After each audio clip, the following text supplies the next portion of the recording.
In the hushed silence of a grand courtroom with flashing cameras just beyond its wooden doors, a pregnant woman stands trembling at the witness stand. Her tears reflect a deep heartbreak and a determination that hints at secrets soon to be unleashed. On the other side, a confident mistress sits poised, confident she holds the upper hand. As the tension mounts, a hush falls over the entire room when the wife's lawyer slides an envelope across the polished mahogany table. The DNA result inside carries the power to shake an entire millionaire dynasty to its core, and no one sees the devastating revelation coming. James Harrington was born to privilege in the affluent town of Fairborn Hills, where emerald lawns rolled behind wrought iron gates and family names carried weight like royal titles. The Harrington name had long been synonymous with influence, old money, and philanthropic endeavors. James's great-grandfather, Theodore Harrington, had established the family's fortune through innovative investments in railroads, later branching out into oil fields and real estate. Over the generations, the Harringtons had fashioned themselves into pillars of the community, renowned for their charitable foundations, prestigious gatherings, and ever-growing financial empire. James, now in his early 30s, had been groomed from birth to uphold his family's reputation. He was sent to the best boarding schools, Phillips Exeter for high school, then Yale for his bachelor's, and finally Stanford for an MBA. With each step he accumulated accolades and networked with future business titans, intellectuals, and even foreign dignitaries. By the time he returned to Fairborn Hills, he was every bit the polished gentleman his parents had raised him to be. Standing 6 feet tall with a refined aura that belied the fire in his dark brown eyes, James wielded a rare blend of charm and assertiveness. Whether at board meetings or social galas, he commanded attention without needing to raise his voice. People hung on his words, for he carried the kind of stature that made others believe in his vision, whatever it might be. It was at a fundraising event for the Harrington Foundation, which sponsored education for underprivileged youth, where James met Olivia Sinclair. Olivia had come from a modest background and knew the importance of hard work. She was a scholarship student at Boston College majoring in communications and had just secured an internship at a notable PR firm. She attended the fundraiser at the recommendation of her boss, unaware she would cross paths with Fairborn Hills' golden child. Olivia's empathy and genuine passion for helping others were refreshing in a room often filled with superficial chatter. She spoke from the heart about her struggles, how she had juggled 2 part-time jobs through college, and why she believed in the power of education to break cycles of poverty. James found himself drawn to her sincerity and warmth, qualities often absent in the polished circles he frequented. Before the night ended, James made it a point to introduce himself, and for the first time in years, he felt something akin to being smitten. Their connection was immediate, like a spark in a room full of dim lights. It didn't take long for a whirlwind romance to bloom. James courted Olivia with every bit of old-world charm he had inherited from his family. He sent flowers, thoughtfully wrote notes rather than hasty texts, and arranged candlelit dinners, not just in the city's finest restaurants, but sometimes under the stars in the Harrington Estate's expansive gardens. Olivia, taken by his sincerity, reciprocated wholeheartedly. Despite coming from completely different worlds, their shared dedication to philanthropy and empathy for others formed a common ground. Within a year, James proposed in front of the Harrington family's holiday gathering, presenting Olivia with a diamond ring that once belonged to his grandmother. Their wedding, held on the Harrington Estate's grounds, was an opulent affair. Politicians, business leaders, and celebrities mingled beneath lavish chandeliers. Yet for all the grandeur, the moment that took everyone's breath away was when the couple exchanged vows in front of a sprawling rose garden. Olivia, radiating happiness in an ivory gown, promised to love James through every high and low, while James vowed to honor and respect her with his life and fortune. Their families and guests cheered with joyful tears, believing it was a union that would last a lifetime. For the first 2 years, they seemed like the ideal power couple. The Harrington Foundation flourished under their joint leadership, expanding its educational programs and forging new partnerships with international NGOs. James steered the family's diverse business interests from luxury real estate to emerging tech startups, while Olivia managed PR campaigns and philanthropic events. Together, they were unstoppable, or so the outside world thought. Behind closed doors, the pressures of sustaining a billionaire empire, the eyes of the media, and the expectations of the Harrington dynasty began to weigh heavily on their relationship. James often worked late nights, traveling between meetings in New York, London, or Hong Kong, leaving Olivia lonely in the vast corridors of the Harrington mansion. She too had a demanding schedule, but felt the distance growing between them, an unspoken gap neither seemed to have the courage or time to bridge. Then came the day that changed Olivia's life, the day she discovered she was pregnant. When Olivia found out she was pregnant, her heart danced with both excitement and apprehension. She imagined James would be overjoyed that their child would be a unifying force, bringing them even closer in a time of drifting disconnection. She went to great lengths to plan a perfect surprise announcement, a candlelit dinner on their anniversary, champagne replaced by sparkling juice, a neatly wrapped box containing a pair of baby shoes with a small note that read, "You're going to be a father." But when James opened the box, a flicker of hesitation passed over his face. He smiled, but something in his eyes told Olivia this wasn't the reaction she had dreamed of. It wasn't disappointment exactly, but it wasn't unbridled joy either. He embraced her, telling her how wonderful this was, yet a tension in his voice suggested something else was at play. She convinced herself it was just the stress of a major business deal looming over his mind. In the days that followed, Olivia noticed James seemed more distant, as if an invisible barrier separated him from the excitement she felt. He went through the motions, attending doctor's appointments, when his schedule allowed discussing nursery decor, even reading through baby name books.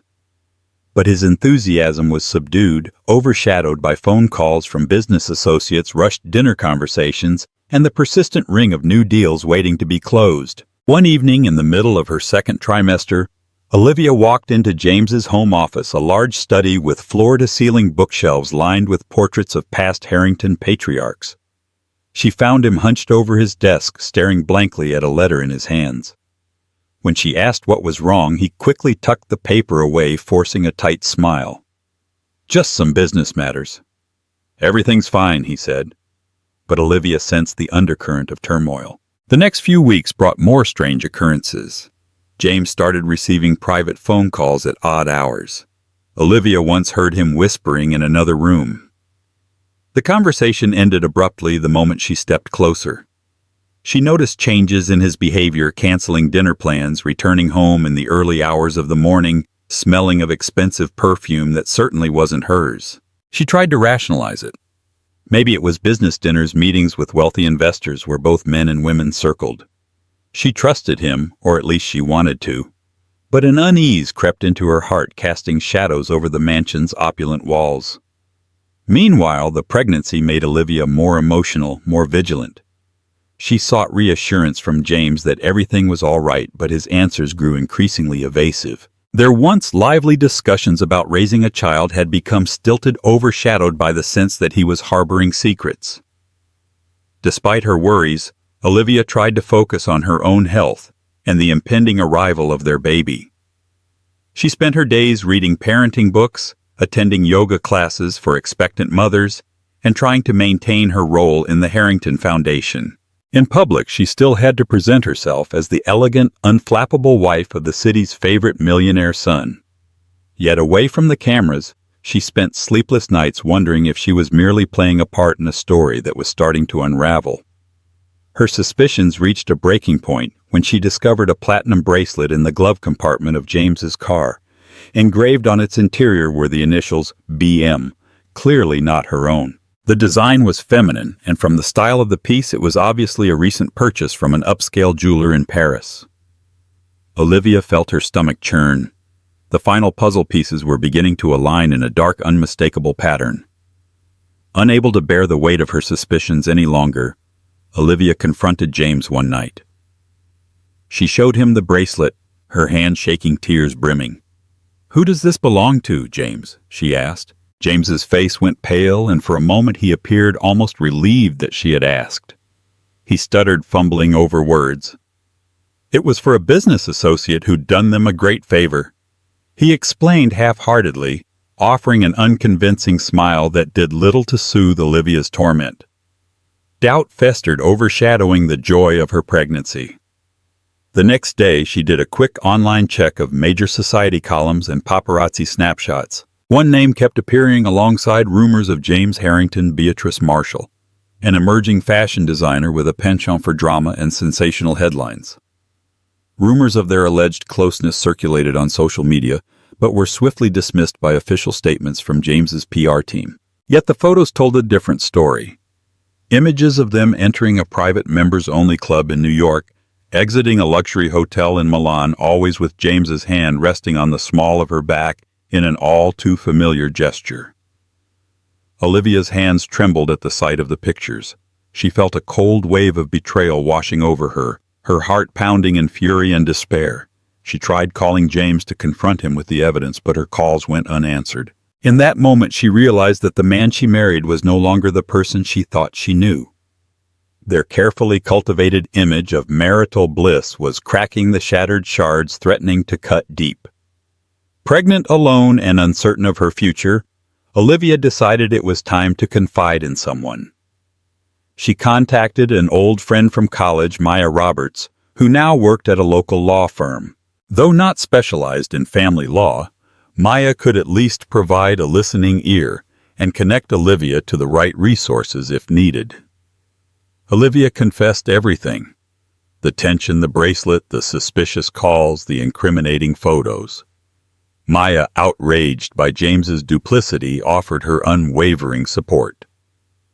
That night, as the mansion's lights dimmed and the silent corridors gave way to the echoes of distant footsteps, Olivia resolved to uncover the truth, no matter how painful. She touched her growing belly and whispered to her unborn child, "Whatever happens, I'll protect you."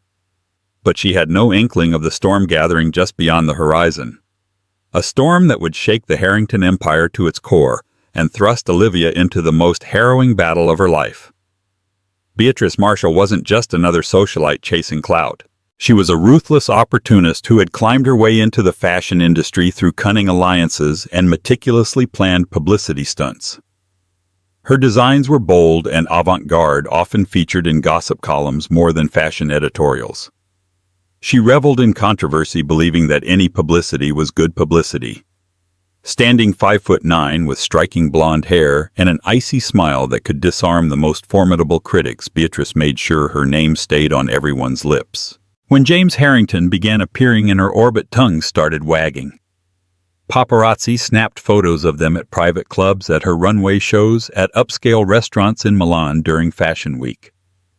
For months, rumors circulated that Beatrice was the other woman, but James's PR team quashed these stories as easily as swatting a fly, paying them off, or threatening legal action. In private, however, Beatrice had no qualms about the relationship. She teased James with glamorous parties and introduced him to a world far removed from philanthropic dinners and staid black-tie galas. With her, James could indulge the rebellious streak he had always suppressed. Each whirlwind liaison promised new excitements, a rush of adrenaline he couldn't find in the structured environment of the Harrington family empire. Beatrice soon became addicted to the power she had over James. She liked controlling her own narrative, but controlling him, a scion of one of Fairborn Hill's richest families, was an even sweeter prospect. The prize was more than James's heart. It was his surname, his fortune, and the envy of an entire social sphere. But James was torn between the life he had built with Olivia, especially now that she was pregnant, and the guilty freedom he experienced in Beatrice's presence. He knew there was a line he shouldn't cross yet. He stumbled toward it, fueled by ego and a sense of escaping the oppressive weight of Harrington expectations. Beatrice, sensing this vulnerability, pushed him to make promises he wasn't ready to fulfill. She wanted more than secret rendezvous. She wanted the spotlight. And James, in a moment of weakness, made vows he would come to regret. When rumors of Olivia's pregnancy spread publicly, Beatrice's resentment grew. She felt threatened, secondary overshadowed by the legitimate wife carrying James's heir. So she hatched a plan, one that would bring her front and center into James's life. It started with carefully leaked photographs, ensuring that tabloids caught wind of unofficial sightings.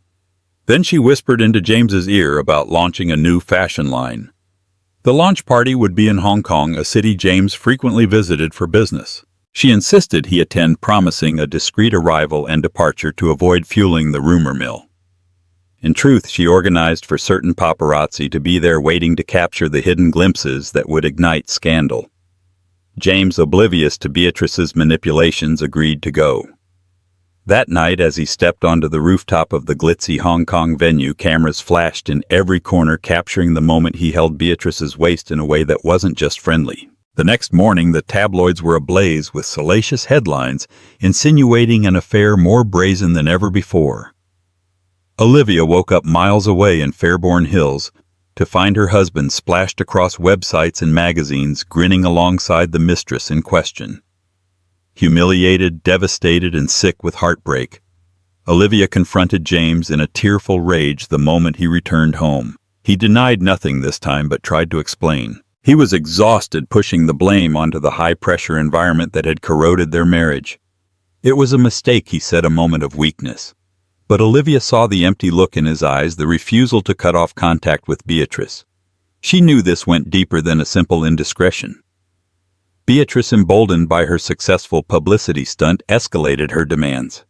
She wanted to be photographed on James's arm at events, to be recognized openly. In a chilling phone call, she threatened to go public with more photos, messages, and videos if James didn't comply.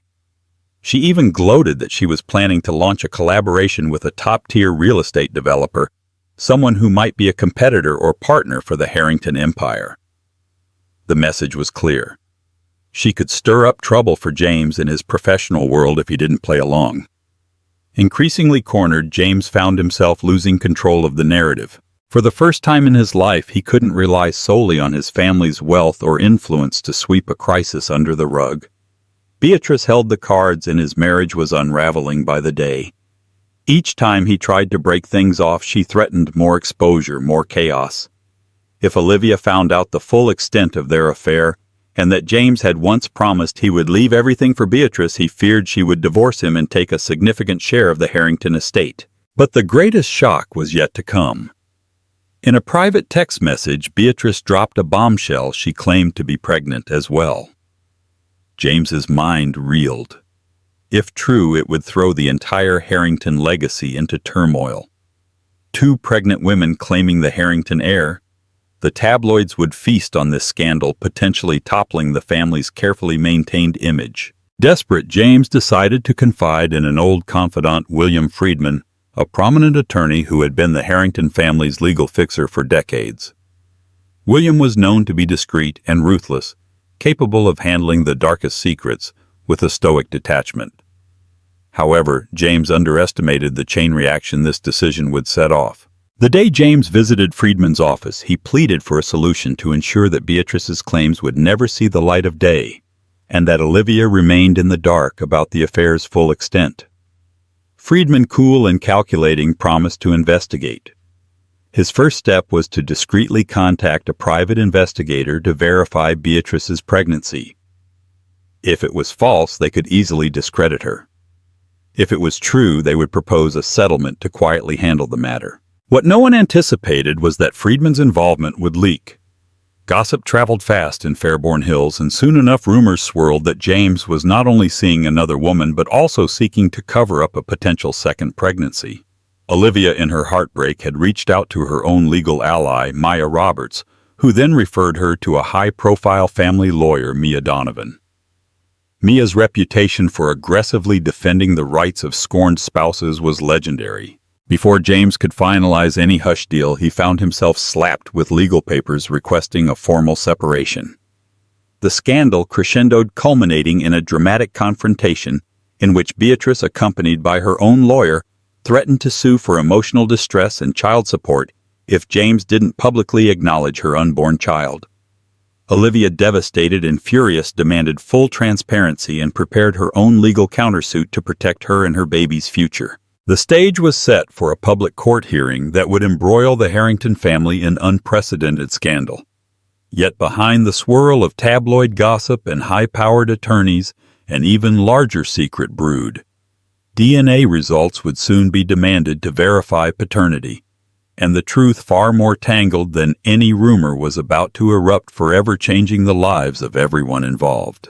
The day Olivia first walked into Mia Donovan's spacious office was the moment she decided to fight back.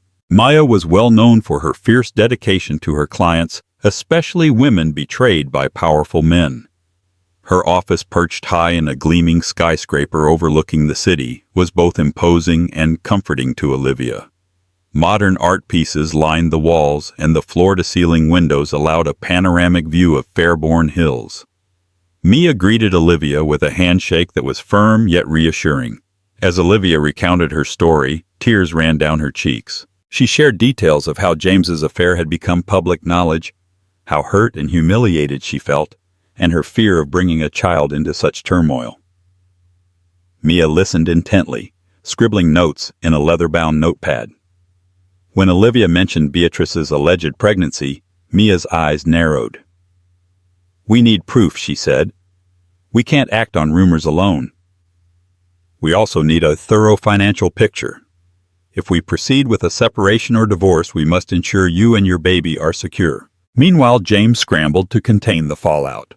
His personal attorney, William Friedman, advised him to present a calm, empathetic public face. Express regret. Maintain your image as a caring family man. Friedman counseled, "If we come off as callous, public sympathy will shift entirely toward Olivia and her unborn child. And if Beatrice truly is pregnant, we need to confirm paternity before we make any official statements." Beatrice, too, was preparing. She hired a well-known celebrity lawyer, Trevor Blaine, who specialized in extracting lucrative settlements from high-profile figures.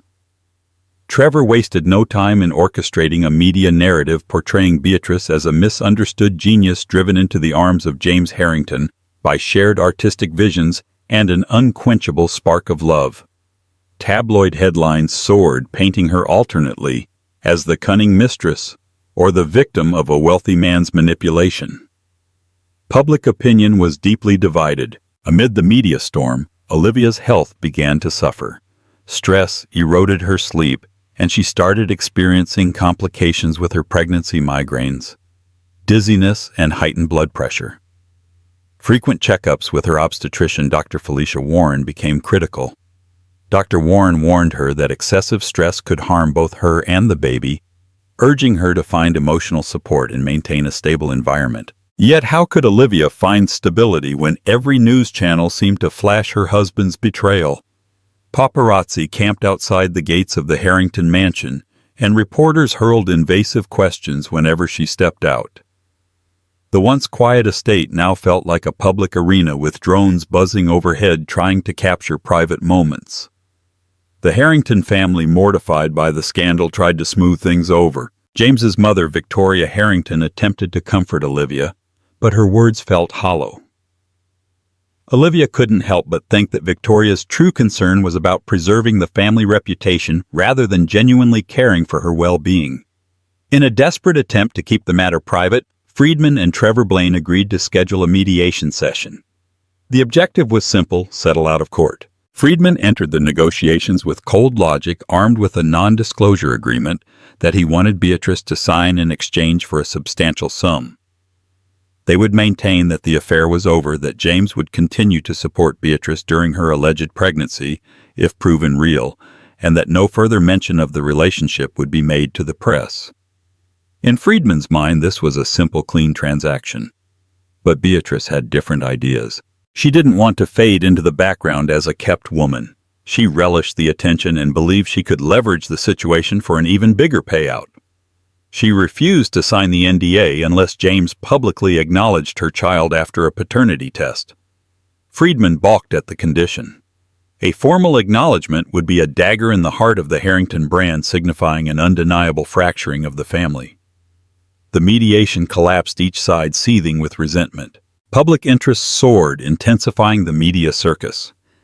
Talk shows debated the moral implications of James's actions, and social media feeds flooded with hashtags like #HarringtonScandal.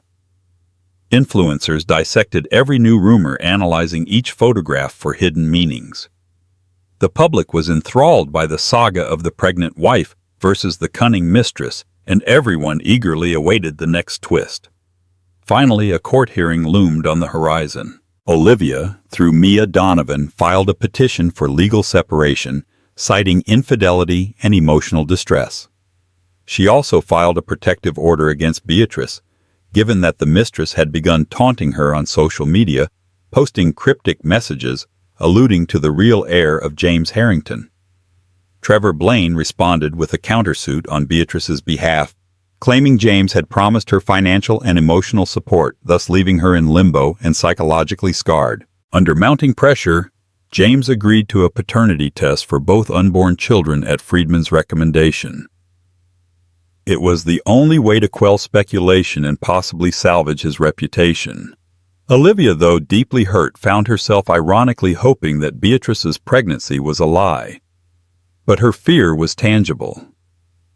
What if James had fathered 2 children at the same time? Her nights were haunted by nightmares of raising a child mired in an ugly custody war that would never end. Days turned into weeks as the paternity testing process moved forward in secrecy. Only the lawyers and the designated doctors knew when and how the samples were taken. Each party awaited the results with bated breath, aware that a single sheet of paper would determine the next move in this convoluted game. Then, 2 weeks before the scheduled court hearing, Friedman received a confidential envelope marked DNA results private. He summoned James to his office immediately. When James arrived, Friedman locked the door. The atmosphere was charged with tension as Friedman carefully slid the sealed envelope across the desk. James hesitated, sweat beading on his forehead. "Open it," Friedman said curtly. James tore at the seal, his hands shaking. He pulled out the documents, eyes racing across the lines of sterile scientific data. Friedman watched his steely gaze, never leaving James's face. When James finally spoke, his voice cracked. "This changes everything," he whispered. But Friedman's phone buzzed before he could respond. It was Mia Donovan calling on behalf of Olivia, requesting an urgent meeting regarding significant evidence they had obtained. Friedman's heart pounded. He glanced again at James, who looked as if he'd seen a ghost. The carefully laid plans, the hush money, the spin tactics, none of them would matter if the truth was as shocking as James's expression implied. What exactly did the test reveal? And what new evidence did Olivia's team have? The labyrinth was tightening its corridors, merging toward a single explosive confrontation. In just a matter of days, the world would find out in a courtroom teeming with reporters, flashing cameras, and the raw, unvarnished emotions of 3 lives colliding under the harsh spotlight of scandal. The days before the court hearing felt like the hush before a storm. The Harrington mansion, once a symbol of grandeur and stability, now brimmed with tension. Staff moved quietly, trying to avoid overhearing heated conversations in passing corridors. Reporters still camped at the gates, determined to be the first to break any new development in the scandal that gripped the entire city. Olivia found fleeting solace in her unborn child's gentle kicks. Whenever she felt overwhelmed, she paused to place a hand on her belly, reminding herself that her priority was to protect the life growing within her. Yet her anxiety was mounting. She heard whispers that Friedman possessed the paternity results. James had said nothing directly, but she caught glimpses of his ashen face as he paced the hallways. Something monumental had shifted, and it scared her more than any rumor. With Mia Donovan's guidance, Olivia prepared her case meticulously. Mia assembled documents detailing James's financial assets, property holdings, and estate valuations, evidence necessary to ensure Olivia received adequate support. They also cataloged a series of messages, photographs, and testimonies from staff members who had witnessed suspicious behavior between James and Beatrice. Some staff members initially loyal to the Harrington family found themselves torn between preserving the Harrington name and empathizing with Olivia's plight. Several had discreetly come forward to share what they knew: the hush-hush deliveries of gifts, Beatrice's visits at odd hours, and the growing tension in James's demeanor. Beatrice, for her part, orchestrated a media blitz.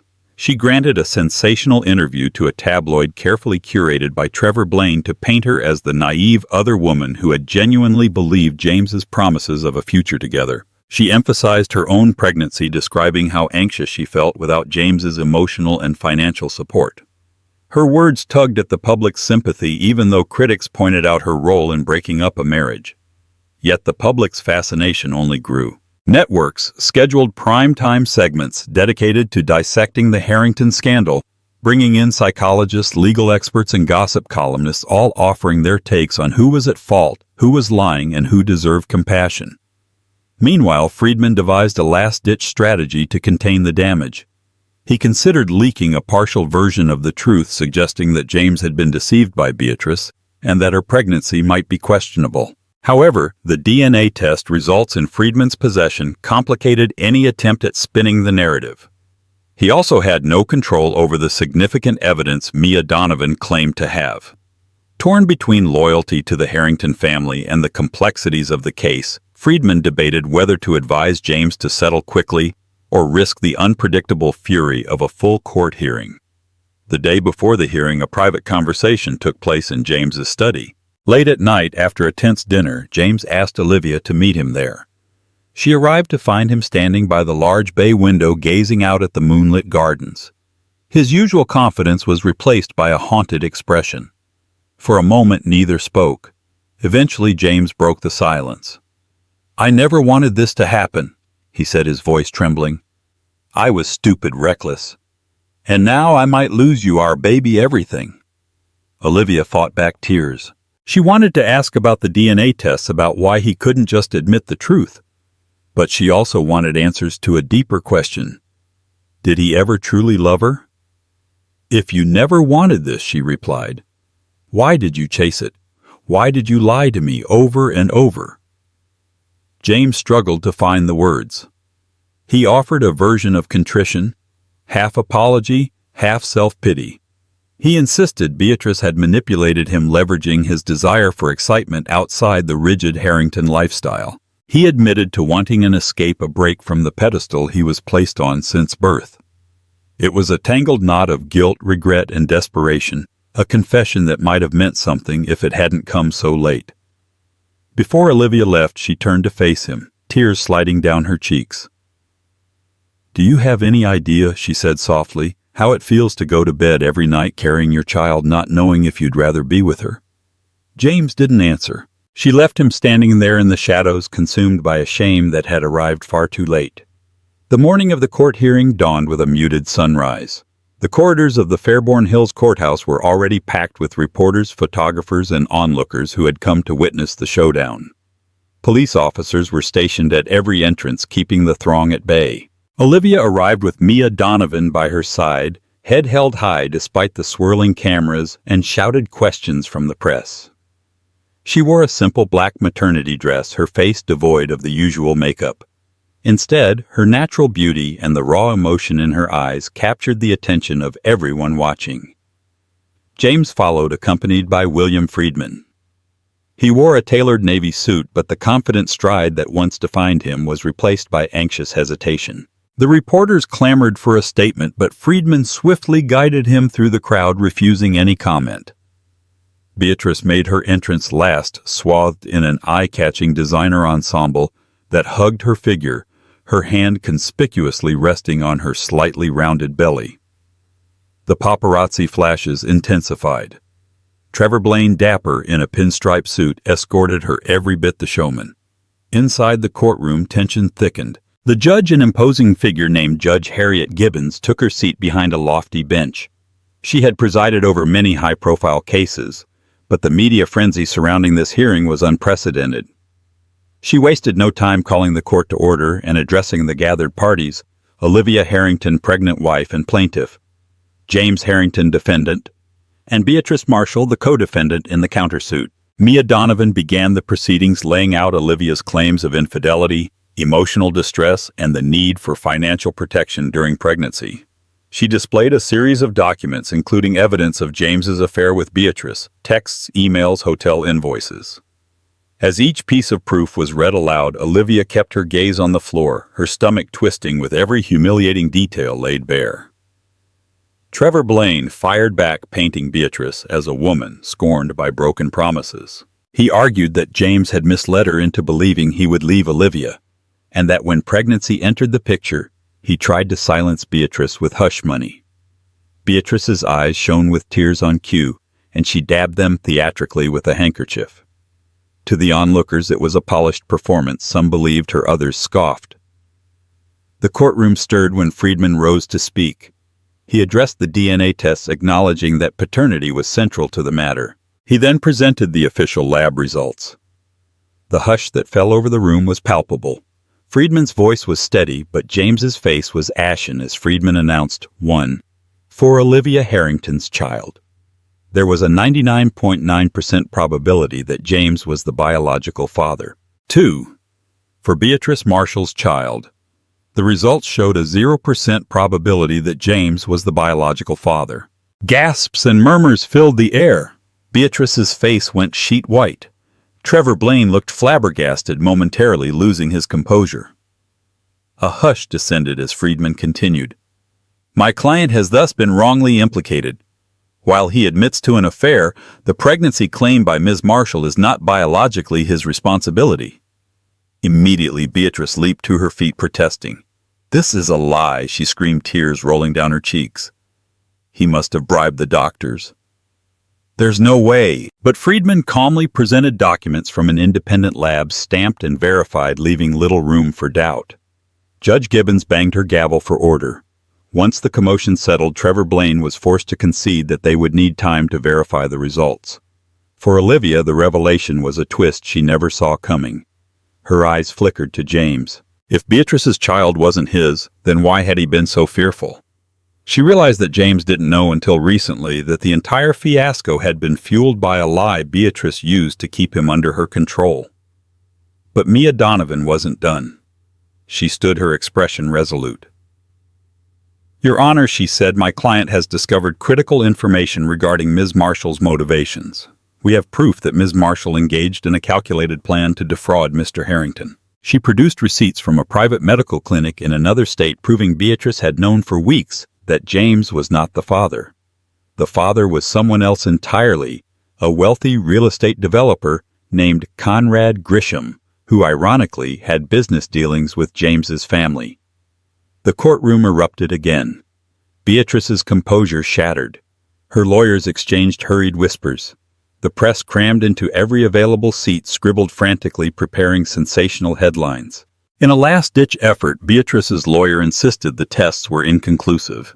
He also tried to shift the focus to James's affair, but the judge demanded order.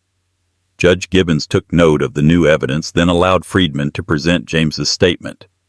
James stood, his voice subdued. He admitted to the affair, expressed remorse, and asked the court to focus on providing for Olivia's emotional and financial stability during her pregnancy. I made terrible mistakes, he said, glancing at Olivia. But my loyalty is to my wife and our unborn child. I'm ready to accept any legal consequence to ensure they are protected. His admission was too little too late for Olivia's shattered heart, but it carried weight in a legal sense. Friedman then unveiled a settlement proposal. James offered substantial alimony and child support should Olivia proceed with the divorce, as well as immediate financial provision and full medical coverage for her pregnancy. He also proposed a permanent restraining order against Beatrice, blocking her from releasing any more damaging claims or falsehoods. The judge requested a recess to deliberate. Outside the courtroom, tension soared. Reporters bombarded the attorney's, cameras flashed at rapid intervals, and online news sites updated headlines by the minute. Some labeled Beatrice as a conniving villain. Others argued she was cornered by a powerful family. The only certainty was that the revelations had ignited a firestorm even bigger than the initial affair. When court reconvened, Judge Gibbons spoke in a clear, authoritative voice. She acknowledged the verified DNA results and the evidence pointing to Beatrice's fraud. She also admonished James for his extramarital affair and the turmoil it brought upon Olivia. Turning to Olivia, the judge said, Mrs. Harrington, you have the right to seek compensation, child support, and any other provisions under the law. The court will uphold these rights vigorously. Finally, after consulting all parties, the judge issued temporary orders. 1. Beatrice was required to cease all public commentary and social media posts related to the Harrington family. 2. James was obliged to continue providing financial support to Olivia until the final decision on divorce or reconciliation was made. 3. A date was set to finalize the terms, giving Olivia time to decide whether to proceed with divorce or attempt reconciliation. The gavel struck and the hearing ended. The crowd erupted in a cacophony of questions, cameras, and speculation. Outside, a dazed Beatrice was escorted by her lawyer, refusing to speak to the press. James Friedman and Olivia walked out to a barrage of microphones. Olivia said nothing. She simply held her head high, ignoring the flashbulbs as she made her way to a waiting car. But the final blow of the day belonged to Olivia's legal team. As she slipped into the car, Mia Donovan leaned into a reporter's microphone and succinctly stated, "The DNA results have silenced the mistress, but the emotional damage to my client remains. We will seek justice every step of the way." With that, the spectacle outside the courthouse reached its crescendo. The world had witnessed the downfall of Beatrice's charade. Yet for Olivia and James, another storm loomed: the decision to stay, or to leave, to forgive, or to move forward alone. The next steps in their saga would unfold behind closed doors. But for now, one truth reigned supreme. The mistress had been silenced, and the pregnant wife, though her tears still fresh, emerged from the courtroom with her dignity intact. Back at the Harrington mansion, silence reigned for days. Olivia, drained by the emotional upheaval, confined herself to her suite, focusing on her baby's well-being. James respected her space, leaving her undisturbed while grappling with his own guilt. Each corner of the estate seemed haunted by the echoes of revelations that had exploded in that courtroom. The press had a field day with the story. Late-night talk show hosts made comedic monologues at the expense of James and Beatrice, while morning shows hosted experts discussing the scandal's social and psychological dimensions. Online forums buzzed with debates about privilege, betrayal, and the power of wealth to manipulate outcomes. Hashtags like #HarringtonHeir and #FauxMistress trended globally. Beatrice, on the other hand, faced a tidal wave of backlash. Sponsors for her budding fashion lines quietly withdrew their support. Conrad Grisham, the real father of her child, refused to comment publicly, focusing instead on severing any public ties to the scandal. Rumors spread that Beatrice had left the city seeking solace or a strategy in a secluded property on the coast. Her social media accounts went dark, replaced by cryptic statements from Trevor Blaine, asserting they would appeal any legal decisions and claiming that the DNA results were potentially flawed. Within the Harrington household, the staff walked on eggshells, unsure whether they would soon be serving a mistress-turned-fiancée, or whether Olivia would remain the lady of the house. Victoria Harrington, James's mother, urged Olivia to consider reconciling for the sake of the family legacy. She even invoked the name of James's great-grandmother, who had once weathered a public scandal of her own. Olivia listened politely, but her heart was far from swayed. Mia Donovan became Olivia's closest confidant during this time. She visited regularly, ensuring Olivia's emotional and legal well-being. Mia presented divorce papers that would protect Olivia's interests, awarding her substantial alimony and a considerable share of Harrington estate revenue provisions that would secure her future and her child's. Olivia's mind swam with conflicting emotions: heartbreak over James's betrayal, lingering love for the man she once believed him to be, and a maternal drive to provide a stable life for her child. After a week of near silence, James requested a meeting in the mansion's private garden. Under a canopy of century-old oak trees, he pleaded for Olivia's forgiveness. He apologized for the suffering he caused, for letting the affair spiral into a monstrous spectacle. He claimed he was prepared to do whatever it took to heal their marriage, to attend counseling, to spend time away from business obligations and focus on family. His tone was subdued, the arrogance and charm replaced by genuine remorse, or so it appeared. Olivia listened intently, tears glistening in her eyes. She recalled the day they first met, the promises they made on their wedding day, and how easily those vows crumbled in the face of temptation. She felt a swell of conflicting emotions: sorrow, anger, pity, and perhaps a trace of the love she once knew. "James," she said softly, "I need time. I can't just—" She paused, unable to find the right words. "I can't just pretend everything's fine." "I understand," he replied. "I'll give you space. But please believe me, I'm done with deception. I know I can never erase what happened, but I can try to be better for you and our child." Olivia walked away without making any promises. There was no quick fix for a broken heart. Over the following weeks, Olivia dedicated herself to her pregnancy and her mental health. She saw Dr. Warren regularly, who noted improvements in Olivia's stress levels now that the immediate scandal was behind her. Each night, Olivia read parenting books, practicing mindfulness exercises to help her sleep. She journaled her thoughts, her anger, her lingering sadness, and her cautious hope that life might yet bring her peace. James, for his part, tried to become the husband he had never been. He cut back on business trips, attended therapy sessions, and even joined Olivia for a few counseling appointments. They talked about the root causes of his betrayal, the suffocating pressure of being a Harrington heir, his fear of never living up to the family name, and how he had sought a sense of freedom in all the wrong places. Olivia shared her feelings of isolation and betrayal, urging him to understand the magnitude of his actions. Slowly, cracks in their barrier began to mend, though not vanish. Trust was not something Olivia could offer freely again. It would have to be earned day by day. Yet for the first time in a long while, she felt a glimmer of cautious optimism. She suspected that her reasons for giving James another chance, if she chose to, might center more on providing a stable environment for her baby than on salvaging a broken romance. Her legal counsel, Mia, remained vigilant.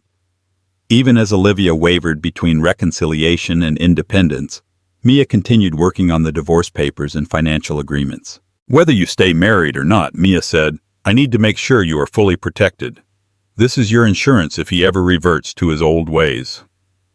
One crisp morning, Olivia made a decision. She called James into the drawing room, where morning light filtered through lace curtains, giving the space a soft glow.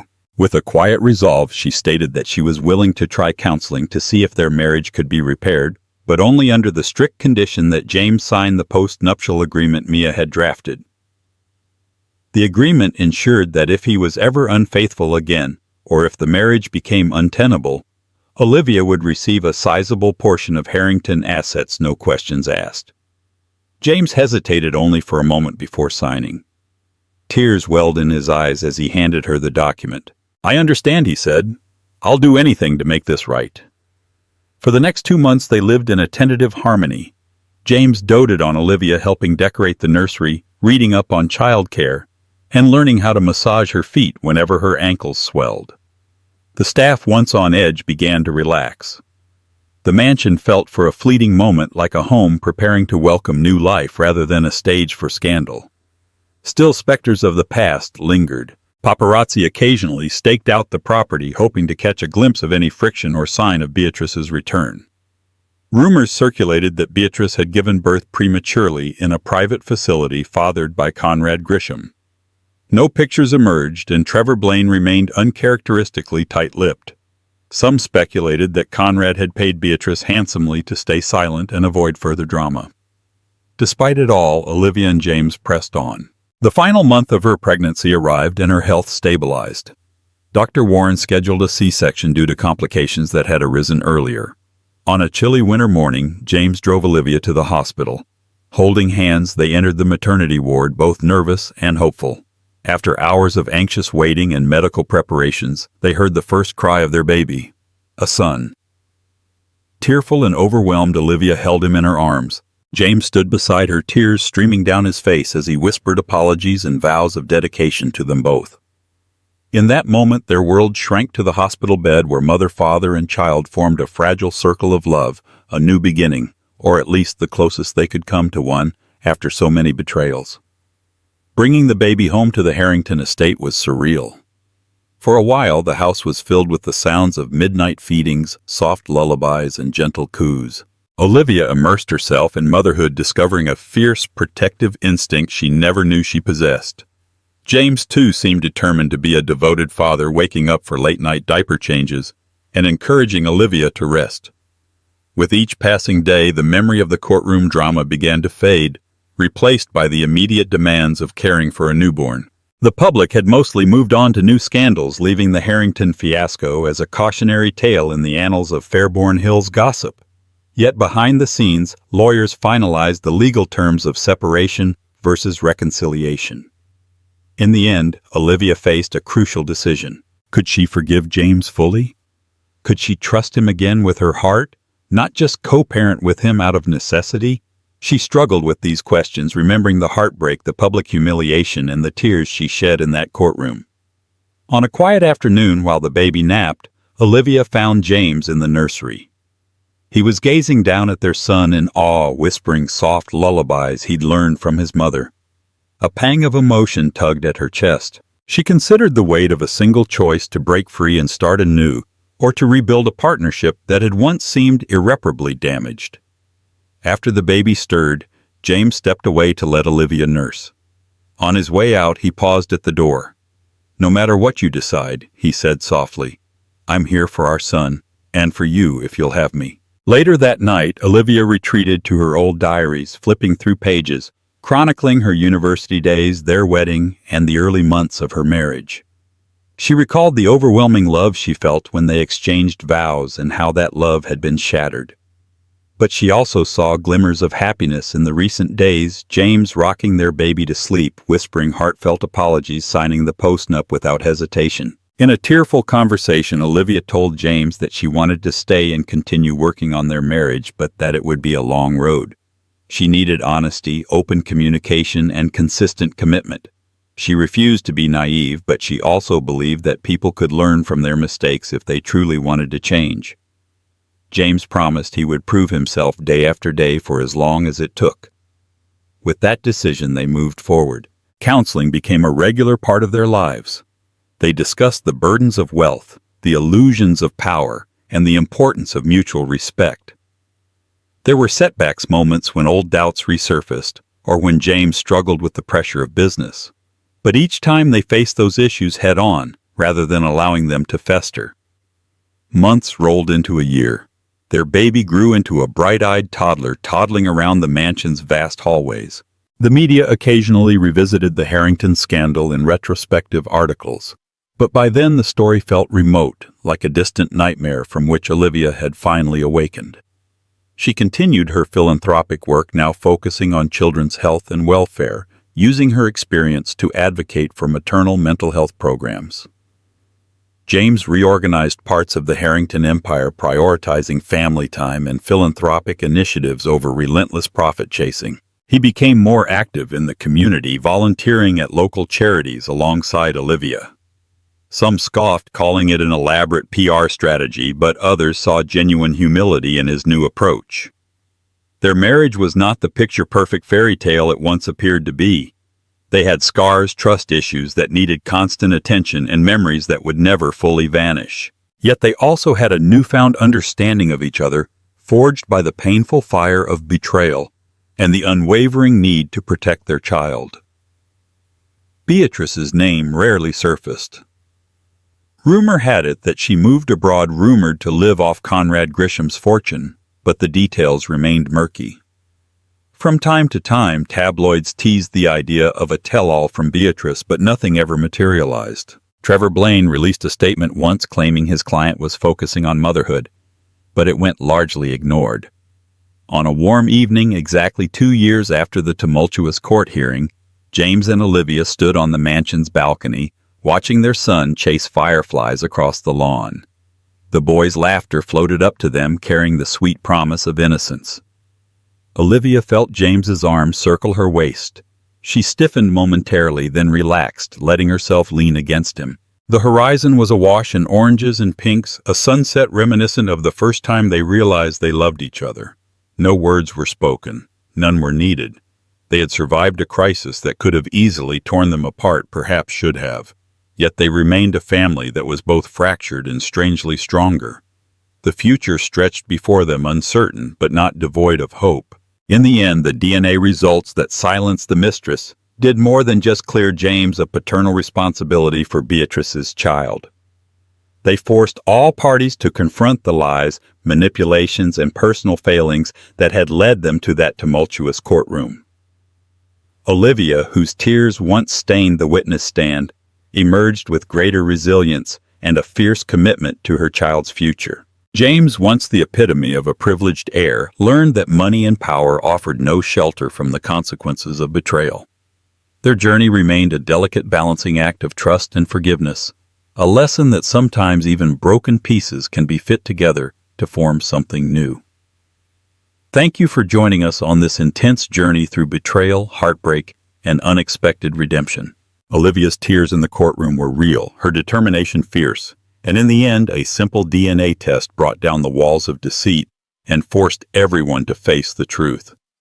While it wasn't a fairy tale resolution, it showed us how love, resilience, and accountability can guide us through the darkest storms. If this story moved you, inspired you, or made you think twice about trust in relationships, we'd love to hear your thoughts. Please like this video, share it with friends who appreciate a tale of love and survival against the odds, and subscribe to our channel for more dramatic real-life stories that keep you on the edge of your seat. Your support helps us continue bringing powerful narratives to life. Thank you, and stay tuned for the next story.